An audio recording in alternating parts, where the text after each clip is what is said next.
मैं बिलावल को सुन रही थी जब वो सरगोदा के एक इलाके भलवाल के अंदर खिताब कर रहे थे और वो ये कह रहे थे कि पीपल्स पार्टी हुकूमत में और शेर वाले ऑपोजिशन में बैठेंगे। तमाम आजाद उम्मीदवारों को पीपल्स पार्टी ये क्लेम कर रही है, बिलावल ये क्लेम कर रहे हैं कि तमाम आजाद उम्मीदवारों को वो पाकिस्तान पीपल्स पार्टी में लेकर के आएंगे। पाकिस्तान पीपल्स पार्टी उनको खुशामदीद कहेगी और उन सबको साथ मिला करके वो आपको, शेर को, नून लीग को ऑपोजिशन में बिठाएंगे। ये क्या कह रहे हैं बिलावल? बहुत शुक्रिया बेनिस जी। बिलावल साहब को पहले तो बताइए कि सीटें कितनी हैं पाकिस्तान में कौमी असम्बली की। उसके बाद उन्हें कैलकुलेटर दीजिए कि आप हिसाब लगाएं जरा कि आज़ाद कहां कहां से कितने जीतेंगे और वो कब आएंगे आपके साथ और आपकी अपनी नशिस्तें कितनी होंगी। तो ये अभी बहुत कुछ, जहां उन्हें सियासत के बहुत सारे असबाब पढ़ने, मेरा ख्याल है शायद उन्हें जो इल्मुल आदाद है वो भी पढ़ना पड़ेगा कि वो हिंसों का इल्म भी पढ़ें कि गिनती कैसे की जाती है और जमा मनफी कैसे होता है। जिस सरगोदा शहर में वो खड़े मुखातिब थे, आप किसी पीपल्स पार्टी की वेबसाइट से चेक कर लीजिए कि कितने लोगों को कितनी नशिस्तों पे टिकट दिए और कितने लोगों के जीतने के इम्कान है।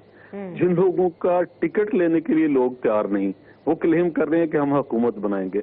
हुकूमतें यूं तो ठीक है कि आपके पास कोई मतलब 2, 4, 6 वोट कम है, आप किसी को साथ मिला लें और कर लें। तो जब आपकी सीटें 25-30 से ऊपर नहीं है तो आप किस बुनियाद पे हुकूमत का क्लेम जाफर भाई, मुझे लग रहा है कि आपको शायद उनकी गेम नहीं समझ आ रही। पीपल्स पार्टी की गेम ये है कि वो जितने भी आजाद उम्मीदवार है ना, उनको वो अपनी तरफ कर लें। मुझे इल्म है, मुझे इल्म है, पैसा तो बोलता है।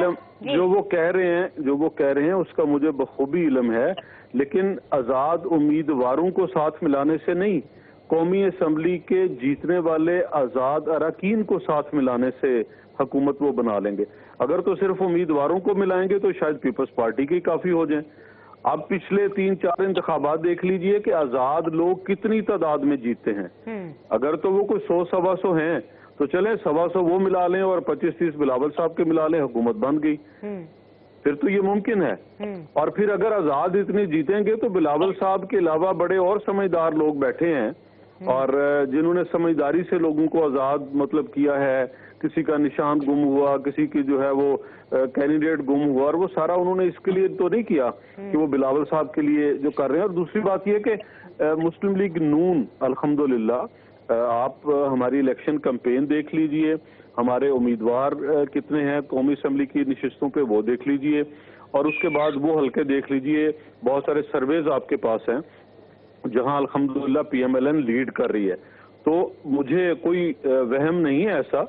साबका 2-3 अदवार भी देख लें तो मुस्लिम लीग नून की नशिस्तें पीपल्स पार्टी से कहीं ज्यादा हमेशा जाफर भाई, ये तो मैं आपका सिर्फ और सिर्फ बड़ापन कहूंगी इस स्टेज पर, वरना आपकी पार्टी ने जो आपके साथ किया है, हमने तो खैर इस बारे में बात की कि अगर आपको टिकट नहीं मिला तो ये तो बहुत ही गलत हुआ।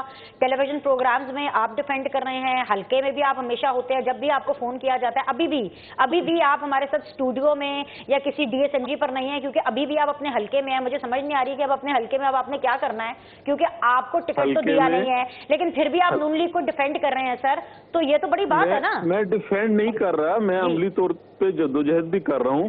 मैं हल्के में क्या करूंगा, शेर के लिए वोट मांगूंगा, नवाज शरीफ के लिए मांगूंगा। जो मियां नवाज शरीफ ने फैसला किया है, जो उनके कैंडिडेट्स हैं गुजरात की, हम 3 कौमी की नशिस्तों पे और 6 सूबाई नशिस्तों पे हमारे उम्मीदवार हैं PMLN के, तो वो सारे मेरे लिए नवाज शरीफ हैं और मैं उनकी कैंपेन कर रहा हूँ। ठीक है।